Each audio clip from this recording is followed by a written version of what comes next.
All right, guys, welcome to Visiblepreneur, and of course, back with another one as always. So today, I've got Toney Thornhill with me. Now, this guy, he's going to be one of the first auctioneers I've ever had on here. So he brings the energy to the auction. He's done multiple events, especially real estate auction. He's done Gala, which is the child center, which I've heard that turned out really, really fantastic. So this is going to be a really interesting episode. So Toney, thanks for coming on, and I really appreciate having you on here. Thanks for having me. This is going to be interesting. Oh yes, absolutely. So, what is it that made you get into the um, auction industry? How did you get started in that? I grew up in an auction family, so from the time I was very little, I was around auctions.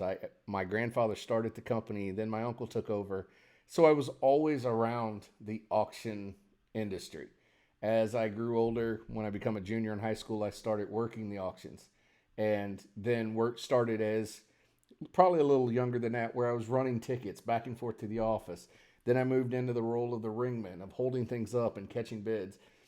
Then it progressed to auctioneer. And then it progressed to, okay, I don't want to do this anymore. And then it progressed to, I do want to do this, but I want to do it for myself.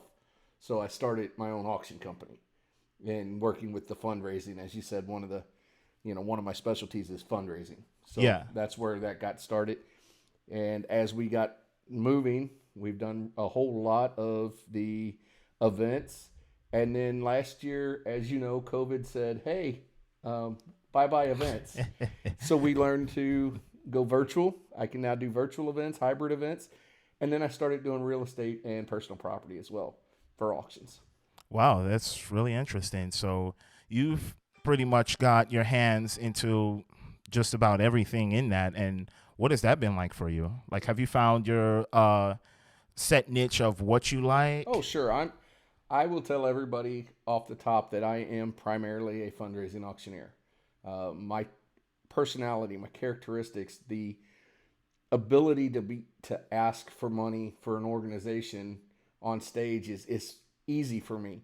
Whereas the others, the real estate and the personal property, they're going to be the ones that keep me going when I'm not in fundraising season. So it takes a little bit of time for those. But I have built my company on fundraising. So Ah, that's my niche. okay, yeah, that's really fantastic. So now, have you always considered yourself a business person? Like, Yes and no. I think a lot of my entrepreneurs started when I come back from the Navy.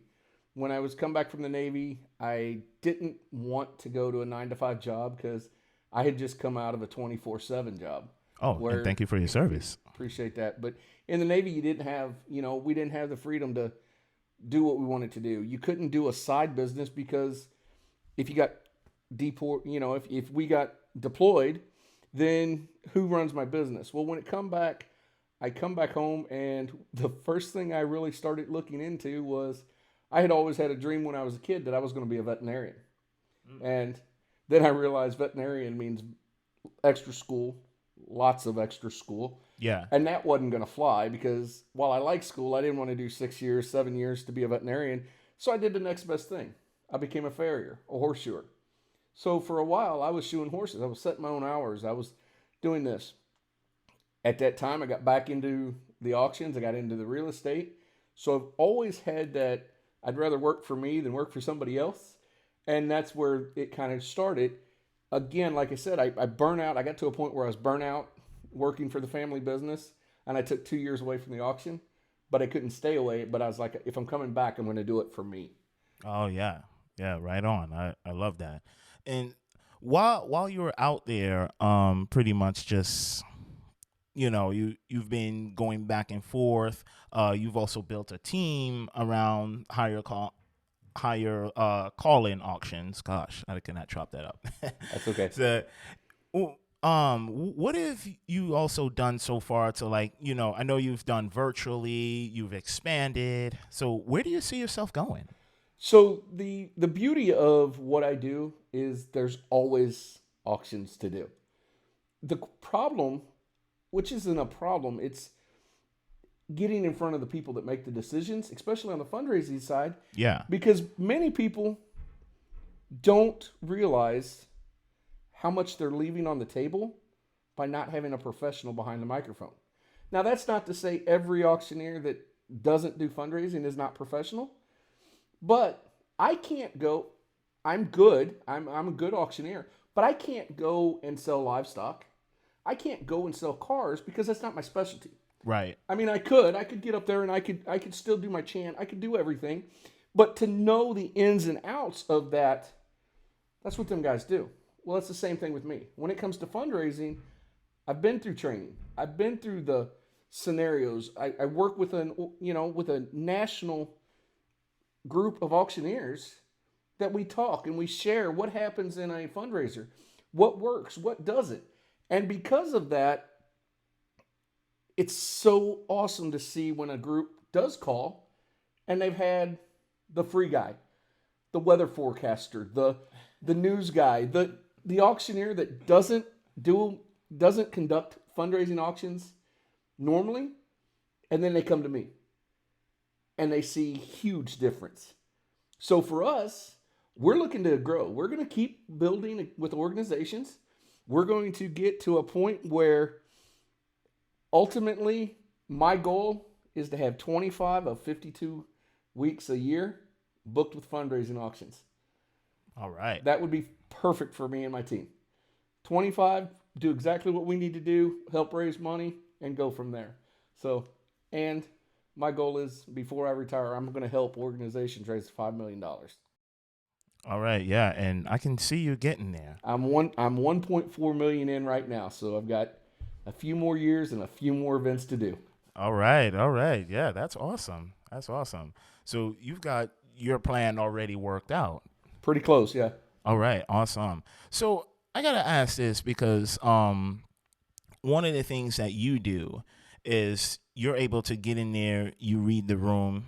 So you're you're basically the natural salesman. So what has that experience been like for you? To put it as a natural salesman is almost wrong.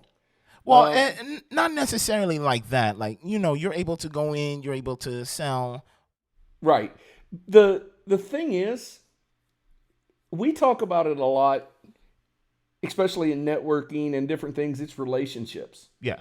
So it's not sales, it's relationship. My team, when we work with an organization, if they open the doors at 5:00, let's say the event starts at 5, my team's there at 4:30.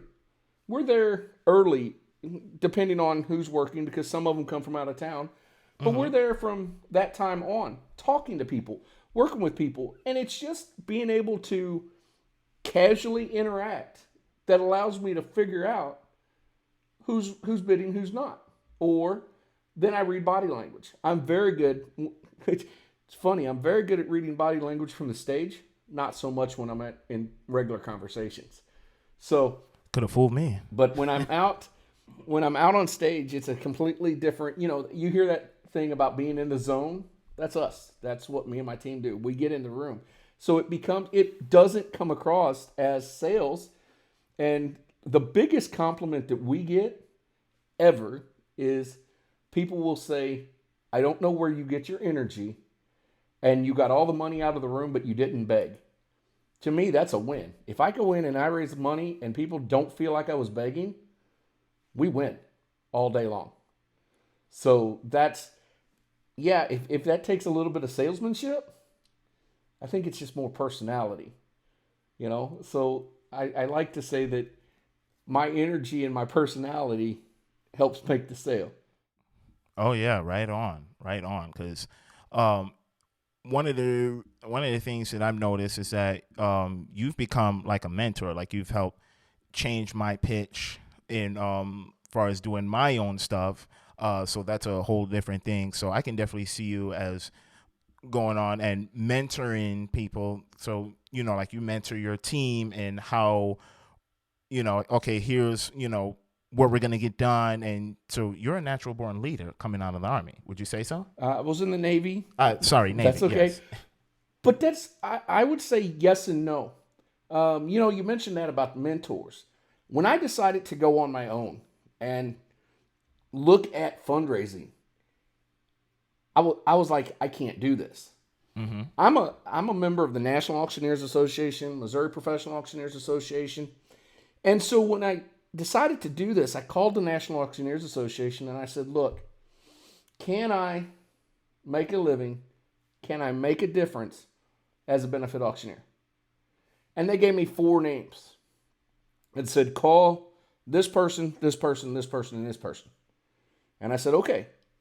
And I called each one of them, and of the 4, 3 of them are still in a mentor capacity to me. One has since passed away, but I'm sorry to hear that. the 3 that they told me to call are still mentors to me. I have Scott down in Florida, Mm-hmm. Renee, who travels all over, and Mm-hmm. Bobby D, who is actually from Arizona, but he does auctions in New York.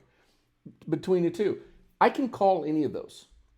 But because of what they did, I also then believe that I have to be able to mentor anybody that comes in. So if somebody's trying to learn or they say, can you help me? I say no. And the reason I say no is because I won't help somebody over the phone. Mm-hmm. Come with me. Come work with me. I'll pay you. You come. Most mentors, they don't want to pay you. Whatever. Yeah. You come work. Because the best way that you can see what I do is to see what I do. And then you have the questions. Hey, how did you do this? Why did you say this? Why? Because what most people don't realize about me is 90% of my stuff on stage is all impromptu. I never, ever try to script any of it. So people will come up and they'll ask. And I believe that, for me, is how I build my mentorships. To be able to return back and say, I'll gladly help you. Come watch first. Come see it in person. Because when you pick up the phone, you can't see that interaction that you talked about earlier. I can't tell you what that guy's thinking or why I didn't go back to him until you see it. So, but it's because of those people that I've been able to build my business and become a mentor. But I had other mentors and leaders that were guiding me as well. Wow, that's really powerful. So I'm glad you've been able to do that. And I wanted to ask too, because you and I were both part of the same networking group, and I'm sure you visited another networking as well. What's been your experience going to networking groups? So you have to understand that networking has to take place in a natural setting. Mm-hmm. I've been to different networking groups and it didn't work. Whether I wasn't receptive to that, or I wasn't able to present what I did in a fashion that helped, or people could talk about what I did. Networking's not about selling or pushing yourself on 12 people in the group we're in. It's more like 30. But Yeah. you have to be able to become top of mind in a conversation without being pushy. So for you, if you hear somebody talking about, oh, we need to raise money for our school, I hope that the first person you think of is me or another professional auctioneer. You're the only one that I know, and that's truth be told.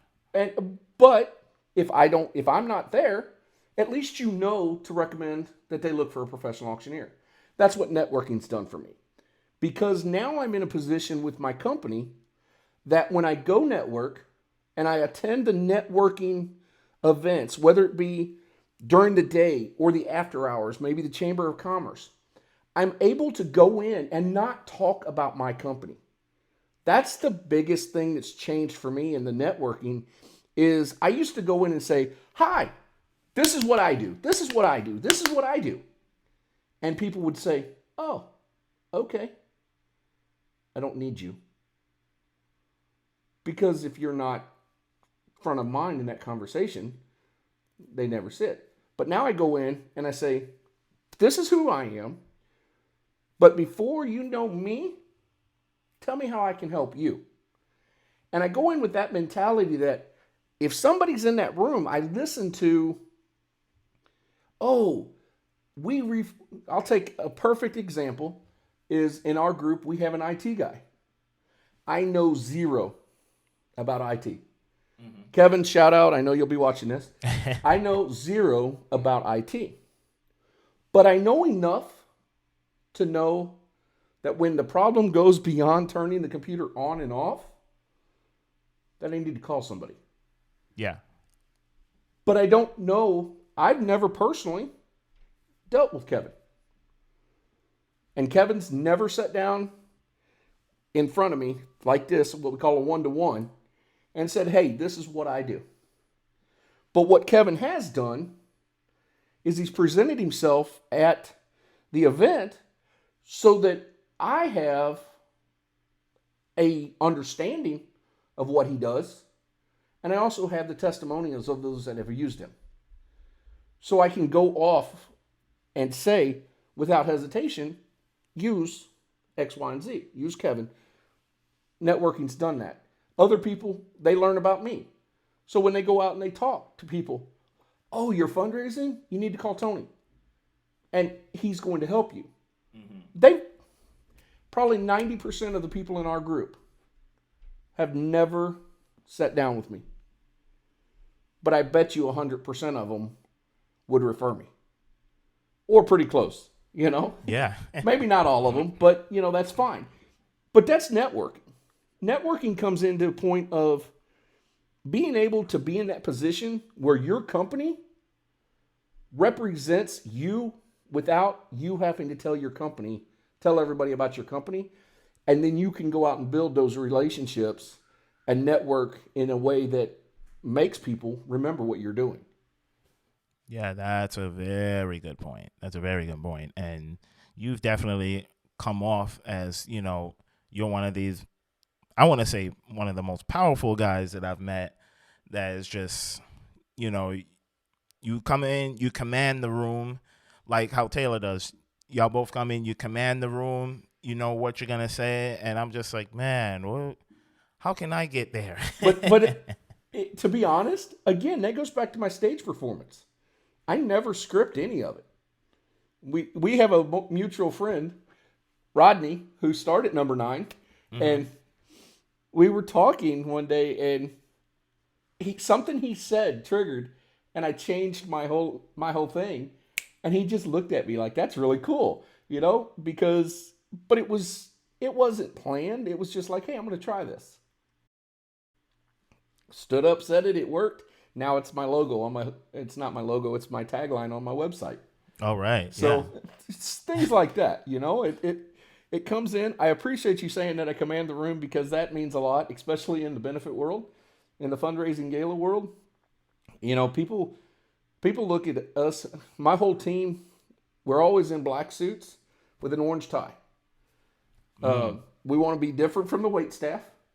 Right? Mm-hmm. Yeah. but we want people to know that we're not just there to be there. We've got a purpose. And so by standing out with the suits, sometimes we're the cowboy hats with the suits, the cowboy hats, people know we're different. And when we get on stage, they know we're different and they don't forget it. That's the whole purpose. So being able to command the room, all I want to be able to do is be remembered. I don't care if you remember my name. I want you to remember what I did, how I reacted. Those are the things that mean a lot to me when it comes to command of the room. Wow, that's awesome. And so I wanted to ask this as well, too, because also, like you're in the Navy. We're in the Navy. Your wife is a colonel. I'm not sure which branch she is. Army Reserve. Army Reserve, and also thank her for her service as well, too, if she watches this. So I'm going to ask, is that when she's out there and she's also, just like yourself, both military people, how's that been impactful in your life? So the funny part about it is we're complete opposites. And it starts at the two branches. I was enlisted in the Navy. She's an officer in the Army. So if you know anything about the military, you know that those two don't get along. No, You I know, didn't know. there's great officers, there's great enlisted, but generally, officers stay to officers, enlisted stay to enlisted, and we mingle together when we have to, on the battlefield, on the ship, whatever. But after that, like in the Navy, the enlisted quarters are below deck, the officer quarters are above. We don't interact. So then, when my wife and I get together, she is completely opposite when it comes to the auction industry. She runs takes all the clerking and does everything for me. And she's happy to be back here by the table, taking numbers. She'll smile. She'll talk to people as she comes in. But she doesn't want to be on stage. She hates being on stage. Right? So like if she has to be on stage, she hates it. So it's a great mesh. We balance each other very well where she keeps me level-headed. There's been times when we're selling or at an auction and something won't go quite right. And her or Seth, who's one of my ringmen, or Brenda, another one of my ringmen, they can get back in my head and say, hey, chill out. We got this. We're good. Don't let it, So my energy goes through the roof, and these guys all stay grounded. And so with her, it's good. When we talk about the military aspect of being together and in the family, my son's also in the Army Reserve. Military is very, very high priority in our house. We fly a flag out in front of our house. We try to partake of any veteran events that we can. If there's something my wife likes to run, if there's a run for a veteran, she's signing up. Anything that we can do, to get involved with veteran stuff, we try to work with that so that we can, so it's always intermingled into what we do. Sometimes forefront, sometimes behind, but it's always there in our family. Oh, wow. That's really interesting. And I'm glad that y'all still taking part of, any veteran events that they have out there. So really Absolutely. thank you for that. And we try to give back as much as we can when it comes to veterans. Unfortunately, I don't have a lot of events that I do fundraising for veterans, but that being said, that's one of the groups that, if they come up and said, hey, we need help, I'm there. Yeah. So, we go from there. Oh, yeah. You're the guy to do it. We try. Oh, yeah. And, oh, man, this is one that's definitely going to surprise you because this ain't scripted either. So give us a little pitch on how you're up there and you're doing your little fast talk. I knew that was coming. The number one question people ask when they find out you're an auctioneer is, do you talk fast? And the answer is no. I don't talk any faster when I'm on stage than I do right now. I just give you the illusion. Oh gosh. So let's do this. So somebody watching this may say, well, what's the auction chant? And they've all heard it. It's what the auctioneer's using to sell. Cattle auctioneer, car auctioneers, they're super fast. Again, like I told you earlier, I can't do that. You can't do that fast? I can't go that fast because they do a lot of it without words. Oh. And my words help me keep on pace. Or keep me rhythm. But my chant has been modified to a crowd at fundraisers. See, when you talk about the livestock and the auto industry, those are professional buyers. Estate auctions, when you go to an estate auction, those are buyers that have come and know what's going on. Fundraising is the only auction that we start over every event with new buyers. They may or may not have ever been to an auction before. I can't tell you how many events that I go to that people go, oh, this is my first one. This is so fun. Great. I just ruined it for you when you go to a livestock auction or something else because you're not going to be able to hear them. So my chant has actually been modified to be fast but slow.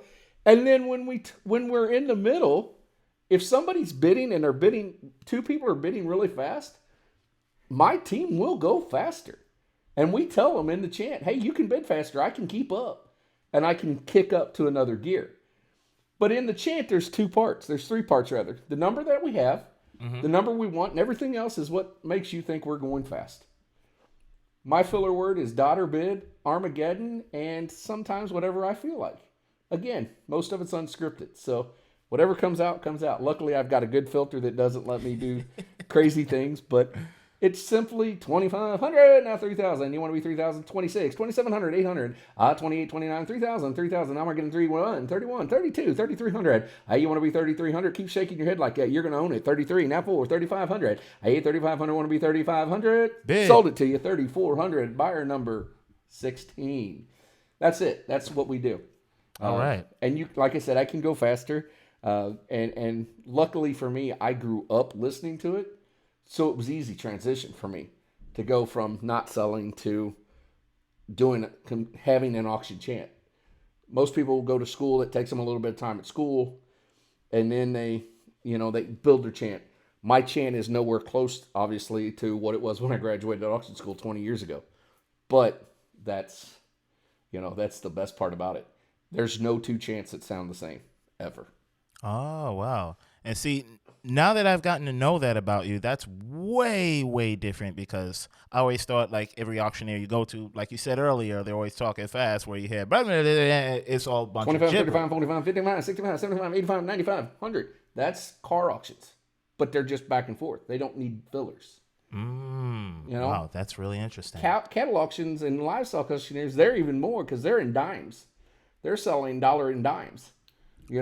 So they don't need to. It's $1.10, 20, 35, 40, now 50, 60, 70, 80, $2, 3, 210, 225, 230, 240. That's them. And they just keep going fast. I have a guy that works with me, and he's a fantastic auctioneer. Fantastic auctioneer. One of the best. But he's our reigning Missouri State Professional Auctioneer Champion. Oh, wow. I didn't even know they had that. Oh, yeah. We have competitions. We're like everybody else. We have competitions. But this guy sells for a livestock company. He sells for himself. And he comes and works for like people like me at the benefit auctions. And his chant can change every time, depending on where he's at. It's super awesome. So, we can all do it. We can all change gears if we need to. It's just like, you change lanes on cars. You feel comfortable in a lane, you stay there. Yeah. So that's an excellent way of putting it. Right. So right. Go ahead. Oh yeah, no, I was listening to you. You were gonna ask another question, so I was just waiting. Oh no, well, I was gonna get down to my last question. So okay. So last I wanted to ask is how does someone how does someone get in contact with you? So it's pretty easy. Look me up on Facebook or go to highercallingauctions.com. highercallingauctions.com, and you can find me there. And you go look at the website now. It's strictly all fundraising. Give me about 2 weeks, and one of the guys in our networking group is rebuilding the website, so you'll be able to actually go through and get in touch with everything else. If they can't find me there, they can always text me, 636-295-1370. All right. And that's auctions in a box.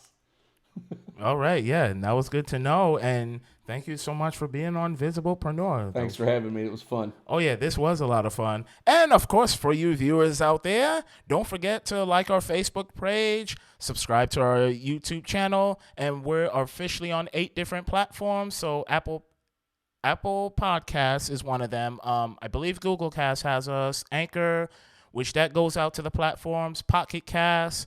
So you look us up. We're out there. Also want to thank the Sound Frequency for sponsoring of the episode. Without the equipment, this couldn't get done. So thank you very much for that. And with that being said, I hope everyone had a good episode of listening to this. And take care and see you on the next one.